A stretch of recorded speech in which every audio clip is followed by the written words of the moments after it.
अब देखिए students, next हमारा है इलस्ट्रेशन 37। ये भी इसी से रिलेटेड है, इनकम्प्लीट कॉन्ट्रैक्ट नियर कंप्लीशन। देखिए up to 31 March 2019 3,39,000 have been spent on a contract. इतना तो खर्च हो चुका है ना 31 मार्च तक। आगे वो कह रहा है कि value of work certified has been ₹4,50,000। ये आपको दे रखा है कि वर्क सर्टिफाइड की कॉस्ट इतनी है। The cost of work done but not certified is 9,000। ये आपको दे रखा है work not certified done but not certified 9,000। It is estimated that contract will take further 3 months, 3 महीने लगेंगे कंप्लीट होने में, and will necessitate an additional expenditure of 60,000। ये एडिशनल एक्सपेंडिचर है। The total estimated expenditure except this reserve upon the contract is to include a provision of 5% for contingency. तो 5% इनको contingency के लिए बनाना है, जैसे पिछले क्वेश्चन में भी था। कॉन्ट्रैक्ट प्राइस आपको ये दे रखा है 5,25,000 और 3,60,000 रिसीव हो चुके हैं, कैश रिसीव हो चुका है 31 मार्च तक।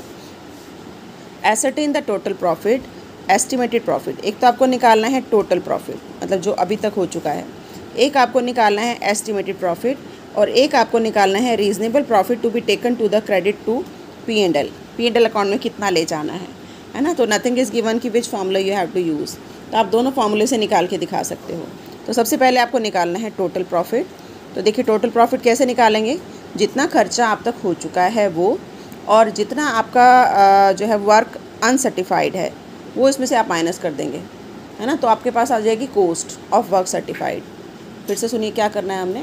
टोटल एक्सपेंडिचर जो अब तक हो चुका है वो आप लेंगे, उसमें से उसकी कॉस्ट अगर आप माइनस कर दें, जो आपके पास uncertified work done but not certified वो दिया हुआ है, तो आपके पास कॉस्ट आ जाएगी कॉस्ट ऑफ वर्क सर्टिफाइड, है ना। उसमें से अगर आप वर्क सर्टिफाइड का जो अमाउंट है जो इन्होंने यहाँ दिया है 4,50,000, इसको माइनस करेंगे तो आपके पास आ जाएगा टोटल प्रॉफिट।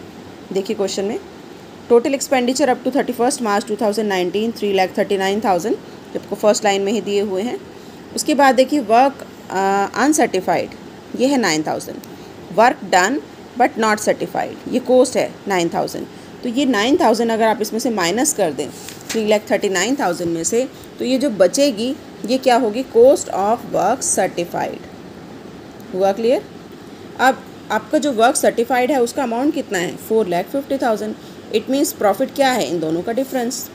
वर्क सर्टिफाइड की कॉस्ट ये है और वर्क सर्टिफाइड इतना है, तो इन दोनों का जो डिफरेंस है वो आपका क्या आ गया, टोटल प्रॉफिट। तो ये जो फर्स्ट पार्ट था आपसे यही पूछा हुआ है।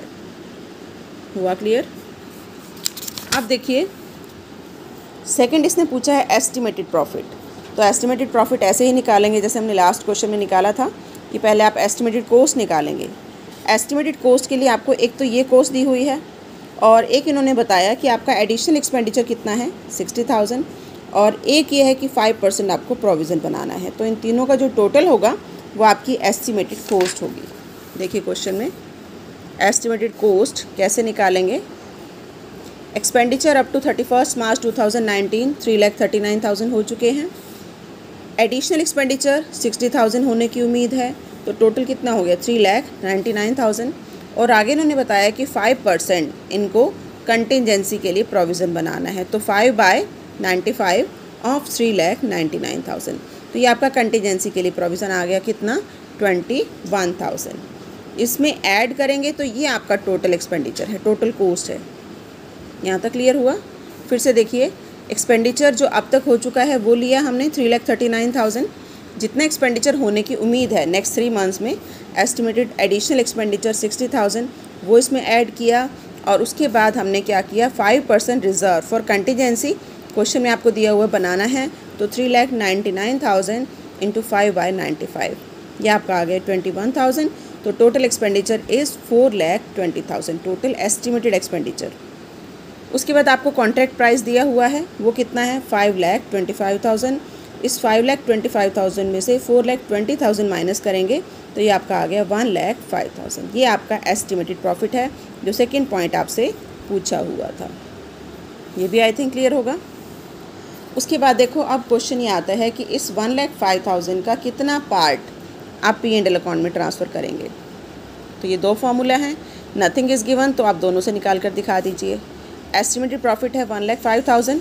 पहला फार्मूला था हमारा estimated profit into work certified divided by contract price. तो 1,05,000, वर्क सर्टिफाइड है 4,50,000 डिवाइडेड बाय 5,25,000, ये 90,000 आपका P&L में जाएगा फर्स्ट मेथड के अकॉर्डिंग। दूसरा जो है उसमें क्या था, by conservative method, estimated profit into cash received instead of work certified, cash received आ जाता है डिवाइडेड बाय कॉन्ट्रैक्ट प्राइस। तो 1,05,000 इंटू 3,60,000 बाय 5,25,000 तो 72,000। इसका मतलब 72,000 आपका P&L में जाएगा और बाकी जो बचेगा इसमें से वो आपका वर्क इन प्रोग्रेस में जाएगा। तो इन्होंने बताया कॉन्ट्रैक्ट अकाउंट क्वेश्चन में नहीं पूछा गया है, इसलिए यहाँ पर नहीं बनाया गया, ओनली कैलकुलेशन दे दी गई है।